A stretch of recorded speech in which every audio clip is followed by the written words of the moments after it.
अवधनामा की वीडियोस देखने के लिए पहले सब्सक्राइब पर क्लिक करें और फिर बेल पर भी क्लिक करना ना भूलें। नाज़रीन आदाब, 22 अक्टूबर 2020 मुताबिक 4 रबीउल अव्वल के अवधनामा वॉइस एडिशन में आपका खैर मकदम है। पहले सफ़े की पहली खबर में मरकजी हुकूमत की जानिब से सरकारी मुलाजिमीन के लिए सौगात शाये हुई है। तफसील के मुताबिक मरकजी हुकूमत ने बाजार को रफ्तार देने के लिए 30,70,000 गैर गजेटेड मरकजी मुलाजिमीन को 3,737 करोड़ रुपए का बोनस देने का ऐलान किया है। इत्तलात व नशरियात के वजीर प्रकाश जावड़ेकर ने एक प्रेस कॉन्फ्रेंस में बताया कि पैदावारी और गैर पैदावारी पर मबनी ये बोनस माली साल 2019-20 के लिए होगा और इसकी अदायगी विजयदशमी से पहले हो जाएगी। उन्होंने बताया कि ये पैसा दरमियानी तबके के पास जाएगा, जिसके नतीजे में बाजार से मांग में इजाफा होगा। एक और अहम खबर के मुताबिक आसाम हुकूमत के सरकारी इमदाद याफ्ता मदरसों को बंद करने का फैसला सुनाने के बाद महाराष्ट्र के बीजेपी लीडर भी मदरसों को बंद करने का मुतालबा कर रहे हैं। मध्य प्रदेश, जहां ज़िमनी इंतखाबात होने वाले हैं, वहां की एक बीजेपी लीडर ने भी मदरसों के खिलाफ जहर अफशानी करते हुए कहा कि मदरसों में दहशतगर्द तैयार होते हैं, लिहाजा मदरसों को बंद कर दिया जाए। बिहार असेंबली इंतखाबात के पेश नजर कांग्रेस ने अपना इंतखाबी मंशूर भी जारी कर दिया है। अपने मंशूर में कांग्रेस ने बिहार के किसानों से इख्तिदार में आने के बाद निस्फ कीमत पर बिजली और कर्ज माफ करने का वादा किया है। इसके अलावा किसानों को फसल की सही कीमत दिलाने, पंजाब की तर्ज पर मरकज के कानून को मुस्तरद करने की भी बात कही गई है। इस मंशूर में 10 लाख नौकरियां देने के साथ साथ बेरोजगारों को मुलाजमत न मिलने तक 1500 रुपए भत्ता देने का भी वादा मौजूद है। बता दें कि इस मंशूर का नाम कांग्रेस ने बिहार बदलाव पत्र रखा है। इन्फोर्समेंट डायरेक्टरेट ने जम्मू कश्मीर क्रिकेट एसोसिएशन में सन 2012 में सामने आने वाले करोड़ों रुपए मालियत के स्कैंडल केस की तहकीकात के सिलसिले में नेशनल कॉन्फ्रेंस के सदर डॉक्टर फारूक अब्दुल्ला से एक बार फिर पूछगछ की है।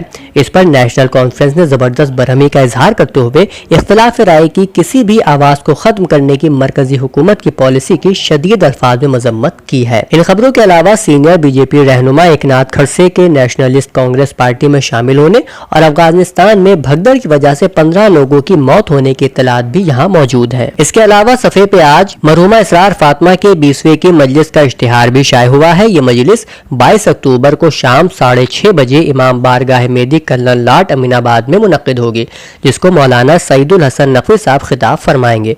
ये मजलिस अवधनामा के यूट्यूब चैनल पर भी नश्र की जाएगी। दूसरा इश्तिहार अलहाज जावेद मुर्तजा के इसाले सवाब के लिए यूट्यूब पर होने वाली ऑनलाइन मजलिस का है, जो 22 अक्टूबर 7 बजे शब में मुनक्किद होगी। इसके अलावा जो हजरात अपनी खबरें और मज़ामीन हुसैनी टाइम्स पोर्टल पर अपलोड कराना चाहते हैं, वो द हुसैनी टाइम्स THUSAINITIMES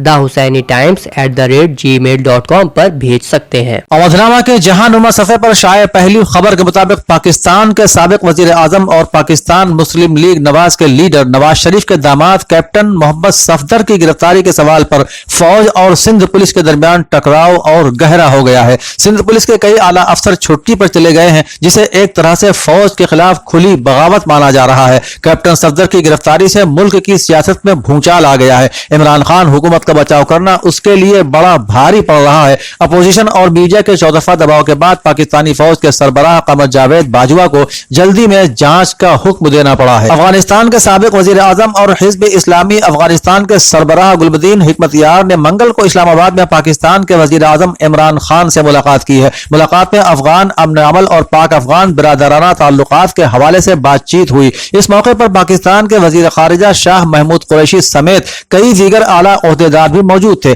याद रहे कि अफगान रहनुमा हिकमतयार पाकिस्तान के 3 रोजा दौरे पर पीर को इस्लामाबाद पहुंचे थे, जहां उन्होंने वजीर खारिजा शाह महमूद कुरैशी से भी मुलाकात की थी। गुलबदीन हिकमतयार के इस दौरे को सियासी मुबस्सिरीन कई जावियों से देख रहे हैं। तुर्की में कत्ल किए गए सऊदी सहाफी जमाल खाशगजी की मंगेतर खदीजा चंगेज ने सऊदी अरब के वली अहद शहजादा मोहम्मद बिन सलमान पर जमाल खाशगजी के कत्ल का हुक्म देने का इल्जाम आयद करते हुए मुकदमा दायर कर दिया है। मंगल के रोज वाशिंगटन डीसी में दायर किए गए इस मुकदमे में तुर्क शहरी खदीजा चंगेज ने जमाल खाशगजी की मौत पर जाती चोट और माली नुकसान का दावा किया है। ताहम सऊदी वली अहद ने जमाल खाशगजी के कत्ल का हुक्म देने के इल्जामात की तरदीद की है। पाकिस्तान के सबसे बड़े शहर कराची में एक इमारत में धमाके के नतीजे में कम से कम 5 अफराद हलाक और 25 से ज्यादा जख्मी हो गए हैं। धमाके की नौइयत और साख्त का अंदाजा नहीं लगाया जा सका है। नामा निगार रियाज सुहेल के मुताबिक कराची यूनिवर्सिटी के दाखिली रास्ते के सामने वाक़ मस्कन चौरंगी के करीब मौजूद 4 मंजिला इमारत में तकरीबन 9:30 बजे के करीब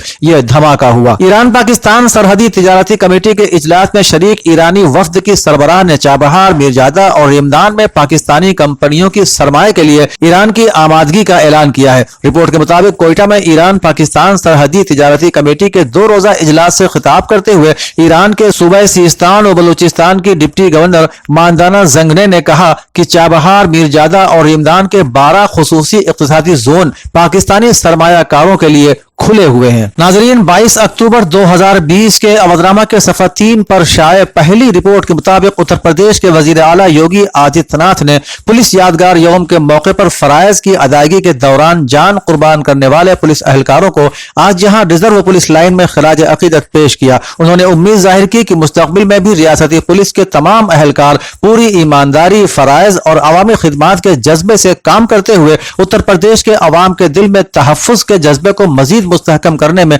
ताउन करेंगे। वजीर आला ने तमाम शहीद पुलिस एहलकारों के तय खिराज अकीदत पेश करते हुए कहा कि जाबाज पुलिस एहलकारों की अजीम कुर्बानी हमें मुसलसल फराइज के रास्ते पर पूरी ईमानदारी, जिम्मेदारी और फराइज के साथ आगे बढ़ते रहने की तरगीब देती रहेगी। उन्होंने रियासत के शहीद पुलिस एहलकारों के अहल खाना को यकीन दिलाते हुए कहा कि रियासती हुकूमत उनकी फलाह बहबूद और सहूलियात के लिए पूरी तरह से हसासियत के साथ तमाम जरूरी इक़दामात उठाने के लिए हमेशा तैयार है और आगे भी रहेगी। उत्तर प्रदेश के एडिशनल चीफ सेक्रेटरी जनाब नवनीत सहगल ने लोक भवन में प्रेस नुमाइंदों से खिताब के दौरान बताया कि रियासत में कोविड-19 के इन्फेक्शन शरह में मुस्तकिल कमी आ रही है, लेकिन वक्त है कि हम ज्यादा मोहतात रहें। उन्होंने बताया कि हुकूमत हिंद आयुष्मान स्कीम को फूड सिक्योरिटी सर्वे की फहरिस्त से जोड़ने पर गौर कर रही है। रियासत के 50.2 करोड़ से ज्यादा खानदान इस स्कीम से मुंसलिक हो जाएंगे। नवनीत सहगल ने बताया कि रियासत में सनती सरगर्मियां तेजी से चल रही हैं। खुद कफील पैकेज के तहत रियासत में 35.4 लाख यूनिटों को 10,744 करोड़ रुपए का कर्ज तकसीम किया जा रहा है। उन्होंने बताया कि खुद कफील उत्तर प्रदेश के खुद रोजगार पैदा करने की मुहिम में 14 मई से लेकर अब तक माली साल में 76.5 लाख नई यूनिटों को 15,483 करोड़ रुपए का कर्ज तकसीम किया जा चुका है। मिस्टर सहगल ने बताया कि वजीर आला के जरिए धान की खरीदारी का जायजा भी लिया जा रहा है। वजीर आला ने इस सिलसिले में तमाम जिला मजिस्ट्रेटों को हिदायत की है कि काश्तकारों के धान की खरीदारी का काम वक्त पर किया जाए और उन्हें धान की कम से कम सहारा कीमत मिलनी चाहिए। रियासत के एडिशनल चीफ सेक्रेटरी तिब्ब और सेहत जनाब अमित मोहन प्रसाद ने बताया कि कल रियासत में 1,47,012 नमूनों की जांच की गई, जिसमें कोरोना इन्फेक्शन के 2,464 नए केस रिपोर्ट हुए हैं। मिस्टर अमित मोहन प्रसाद के मुताबिक रियासत में रिकवरी की शरह अब बढ़कर 92.17% हो गई है। रियासत में कौमी सेहत मिशन प्रोग्राम के तहत हुकूमत हिंद के जरिए दी गई मरकजी जुज 8,884 लाख के मुकाबले बाकी मादा रियासती जुज 1,593.32 लाख रुपए की रकम जारी करने की हुकूमत ने मंजूरी दे दी है। एक और खबर के मुताबिक उत्तर प्रदेश हुकूमत आबपाशी में आबी इफादियत की सलाहियत में इजाफे के मकसद से रियासत के काश्तकारों को स्प्रिंकलर इरिगेशन का फायदा पहुंचा रही है। आबपाशी में आबी इफादियत की सलाहियत में इजाफे के मकसद से ड्रिप एंड स्प्रिंकलर सेट पर 80-90% तक ग्रांट मंजूर कर ली गई है। मासूम मुरादाबादी अवधनामा के इदारती सफ़े पर शाये अपनी तहरीर मथुरा की शाही ईदगाह भी निशाने पर में लिखते हैं, अयोध्या तनाज़े पर सुप्रीम कोर्ट का फैसला आने के बाद जब बाज इंतहा पसंद हिंदू तंजीमों ने काशी और मथुरा का सवाल उठाया था तो उस वक्त आरएसएस के सरबराह मोहन भागवत ने कहा था कि काशी और मथुरा उनके एजेंडे में नहीं है। लेकिन अब जिस अंदाज में मथुरा की शाही ईदगाह के खिलाफ केस दायर किया गया है और अदालत ने उसको मंजूर करते हुए फरीकैन को नोटिस जारी किए हैं, इससे तो यही साबित होता है कि संघ परिवार अपना खेल जारी रखना चाहता है। दूसरा मजमून डॉक्टर जीएम पटेल का आस्तीन का साफ करार पाया है, जबकि आखिरी मजमून अजमत अली का तीसरी आंख और आलमी जाल शाये हुआ है, जिसके इब्तिदाई कलमात इस तरह हैं। आजकल हम पूरी दुनिया से जुड़कर बहुत खुश हैं। हर इंसान के हाथ में छोटा सा आला मुवासिलात है, जिससे वो हर लम्हा दुनिया को अपनी निगाहों में बसाए रहता है। कहीं जरा कुछ कम ज्यादती हुई उसे इल्म हो जाता है। ये कितना अच्छा निज़ाम है कि हम हर लम्हा अपने अजीजों से राब्ते में हैं, मगर ये हकीकत भी बड़ी तल्ख है कि इस निज़ाम राब्ता से हम दूर वालों से नजदीक तो हो गए हैं, मगर नजदीक वालों से बहुत दूर भी जा चुके हैं। अवधनामा के सफ़ा 5 पर डॉक्टर मोहम्मद जफर हैदरी की तहरीर शहर लखनऊ में अलविदाई मजालिस अपने उरूज पर शाये हुई है। مقالہ نگار نے مضمون کا اختتام اس انداز سے کیا ہے: راقم حروف گزشتہ کئی برسوں سے لکھنؤ میں ایام ازاں میں سرگرمی اور جوش و خروش سے شرکت کرتا رہا ہے۔ زمینداری ختم ہو جانے کے بعد لوگوں کی مالی حالت ابتر اور نہایت پتلی ہو گئی تھی۔ لوگ ایام محرم بقدر ہمت و ظرف نہایت اعلیٰ پیمانے پر مناتے تھے۔ ذاکرین پوری محنت اور مطالعہ ذمہ داری کے ساتھ مجلسیں پڑھتے تھے۔ لوگوں کی تعداد کم تھی، امام باڑوں میں زیادہ وسعتیں نہیں تھی۔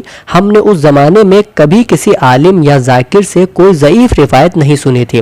ممبر کا احترام مد نظر تھا۔ گزشتہ چند برسوں سے اب لکھنؤ میں کوئی ایسا عالم بڑا ذاکر نظر نہیں آتا جو مطالعہ اور محنت کے بعد مجلس پڑھتا ہو۔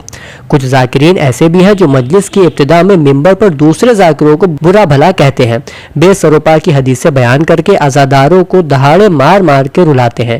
امام حسین علیہ السلام نے کربلا کے میدان میں باہمی اتحاد و اتفاق کا عمل پیش کیا، مگر افسوس کہ بعض لوگوں نے اس عملی اتحاد و یگانگی کی دھجیاں اڑائی ہیں۔ مطالعہ سر سید میں ایک اضافہ، اس عنوان کے تحت مرکز برائے علوم القرآن AMU کے ڈائریکٹر پروفیسر عبد الرحمن قدوئی اپنے تحریر میں لکھتے ہیں: سر سید اور علی گڑھ تحریک سے متعلق تحریریں بالعموم جذباتیت، ماضی کی بعض آفرینی اور تعمیمات سے عبارت ہوتی ہیں۔ ان میں تحلیل و تجزیہ اور عصر حاضر سے فکر سر سید کی مطابقت کے بارے میں نکتہ آفرینی کا فقدان پایا جاتا ہے۔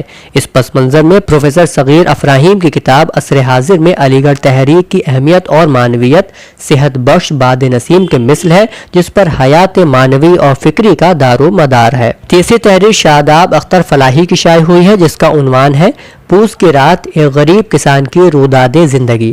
مقالہ اپنے اس تنقیدی مضمون میں لکھتے ہیں: کفن، سوا سیر گیہوں، پوس کی رات وغیرہ پریم چند کے ایسے نمائندہ افسانے ہیں جن کا براہ راست تعلق کسانوں اور مزدوروں کے نجی اور روزمرہ کے مسائل سے ہے۔ اس میں غربت اپنی انتہا پر ہے۔ جب ہم ان کے افسانہ پوس کی رات کا مطالعہ کرتے ہیں تو ایک ایسے بے بس، نہایت مجبور اور لاچار کسان کی زندگی ابھر کر ہمارے سامنے آتی ہے، جس کی قسمت میں صرف جد و جہد، جافشانی اور محنت و مزدوری کے سوا کچھ نہیں ہوتا۔ ان تحریروں کے علاوہ شکیل مصطفیٰ کے 5 افسانچے بھی اسی صفحے پر موجود ہیں۔ ناظرین، اودھنامہ کے صفحہ آخر پر شائع پہلی رپورٹ کے مطابق سماجوادی پارٹی کے قومی صدر اور سابق وزیر اعلیٰ اتر پردیش مسٹر اکھلیش یادو نے کہا ہے کہ نہ تو BJP حکومت کی پالیسیاں درست ہیں اور نہ ہی اس کی نیت، جس کے نتیجے میں اتر پردیش کی ترقی کا پہیہ رک گیا ہے۔ سماجوادی حکومت میں اتر پردیش ترقی کی رفتار پکڑ چکی تھی، لیکن اب 3.5 سال گزر چکے ہیں، BJP حکومت ایسا کوئی کام نہیں کر سکی جس پر وہ اپنا دعویٰ کر سکتی ہو۔ کانگریس جنرل سیکرٹری پرینکا گاندھی نے زرعی قوانین کو لے کر BJP حکومت کو تنقید کا نشانہ بناتے ہوئے کہا ہے کہ زرعی قوانین پر کسانوں کا درد سرکار نہیں سن رہی ہے۔ اتر پردیش میں تقریباً سبھی جگہ کسان اپنا دھان MSP سے 800 روپے کم 1100 روپے فی کوئنٹل فروخت کرنے پر مجبور ہیں۔ اسلامک سینٹر آف انڈیا فرنگی محل کے زیر اہتمام دارالعلوم نظامیہ فرنگی محل کی جامع مسجد عیدگاہ لکھنؤ میں 12 روزہ سیرت النبی و سیرت صحابہ اور تحفظ شریعت کے تیسرے جلسے کو خطاب کرتے ہوئے مولانا محمد سفیان نظامی نے کہا کہ مومن کے لیے خدائے بزرگ برتر کے آخری پیغمبر حضور پاک صلی اللہ علیہ وسلم روشنی کا مینار ہیں۔ اپنی زندگی کے لیے آپ کی سیرت سے روشنی حاصل کرنا، آپ کے نقش قدم پر چلنا اور اپنے کردار و اخلاق و صفات میں رسول اکرم صلی اللہ علیہ وسلم کو اپنے لیے نمونہ بنانا ہر مسلمان کا اولین فرض ہے۔ آل انڈیا محمدی مشن کے زیر اہتمام ماہ ربیع الاول کے تیسرے دن بھی جشن عید میلاد النبی کا پروگرام منعقد ہوا، جس کا آغاز قرآن کریم کی تلاوت سے ہوا اور اس کے بعد نعت و منقبت کا سلسلہ شروع ہوا۔ جلسے کو مولانا محمد عفان عتیق فرنگی محلی نے خطاب کیا۔ آل انڈیا محمدی مشن کے زیر اہتمام 12 روزہ جشن عید میلاد النبی کا پروگرام مدنی مسکن یاسین گنج بالا گنج میں حضرت سید ایوب اشرف صدر آل انڈیا محمدی مشن کی صدارت میں منایا گیا، جس میں نبی کی حیات طیبہ پر روشنی ڈالی گئی۔ مرکزی سیرت صحابہ کمیٹی اتر پردیش کے زیر اہتمام عظیم الشان جلسہ سیرت النبی و سیرت صحابہ مبارک فیض نبی ہال وقف نور جہاں بیگم چھندویا ہردوئی روڈ دوبگہ میں منعقد ہوا، جس کی صدارت معروف شاعر شارق لہر پوری نے کی۔ مہمان خصوصی کی حیثیت سے قاری حسنین رجولوی موجود رہے۔ جناب حسین الدین خان بلون کی سرپرستی میں ہونے والے اس عظیم الشان جلسے کو خطاب کرتے ہوئے مولانا عبد السمیع قاسمی استاد دارالمبلغین लखनऊ ने कहा कि नबी अलैहिस्सलाम की बेअसत तमाम इंसानों के लिए बाइस रहमत है। खुदा कायनात ने आपको रहमतुल लिल आलमीन बनाकर भेजा। मौलाना आफ्ताब आलम बरकाती ने दरगाह हजरत मखदूम शाह मीना शाह रहमतुल्लाह अलैह में मीनाई एजुकेशनल वेलफेयर सोसाइटी के ज़ेर एहतमाम 12 रोजा जश्न ईद मिलादुन नबी सल्लल्लाहु अलैहि वसल्लम के जलसे को खिताब किया। सदारत पीरजादा शेख राशिद अली मीनाई सज्जादा नशीन व मुतवल्ली ने की। निजामत के फराइज कारी मोहम्मद इस्लाम कादरी ने अंजाम दिए। शोरा किराम ने बारगाह रिसालत मआब में नातो मनक़बत के नजराने पेश किए। जलसे का इख्तिताम मौलाना आफ्ताब की दुआ पर हुआ। राजधानी के शहराजा लखनऊ में अय्याम आज़ा के आखिरी 7वीं और 8वीं रात के प्रोग्राम कोविड-19 महामारी की वजह से सरकारी हिदायतों के मुताबिक मुलतवी कर दिए गए हैं। मालूम हो कि राजधानी लखनऊ में मुहर्रम के सभी प्रोग्राम बैनुल अक़वामी सतह से ऊपर होते हैं। यहाँ की आजादारी की दुनिया में मिसाल दी जाती है। यूं तो 2.25 माह पूरे लखनऊ में मजालिसों का दौर चलता है, मगर अय्याम आज़ा की आखिरी तारीख 7 और 8 रबीउल अव्वल की रातें बहुत ही जोरदार तरीके से मनाई जाती हैं, जिसमें तकरीबन 2-2.5 लाख का मजमा सड़कों पर रहता है और लखनऊ की 150 से जायद अंजुमने नौहाखानी और सीना जनी कर इमाम हुसैन अलैहिस्सलाम को पुरसा देती हैं, जिसका एहतमाम शहर की मशहूर मारूफ अंजुमने हुसैनिया करती है। इस मर्तबा मुल्क में फैली वबा की वजह से अंजुमनों ने लोगों की सेहत के मद्देनजर 117 साला प्रोग्राम मनसूख कर दिया है। यह इत्तला अंजुमन हुसैनिया के सेक्रेटरी मोहम्मद अब्बास ने दी है। घर बैठे ग्रोसरी और घर का सारा सामान फौरन और पूरी हाइजीन के साथ पाने के लिए हमारे व्हाट्सएप नंबर 6394027918 पर ऑर्डर कर सकते हैं। हमें परखने और हमारी हौसला अफजाई के लिए एक बार मौका जरूर दें।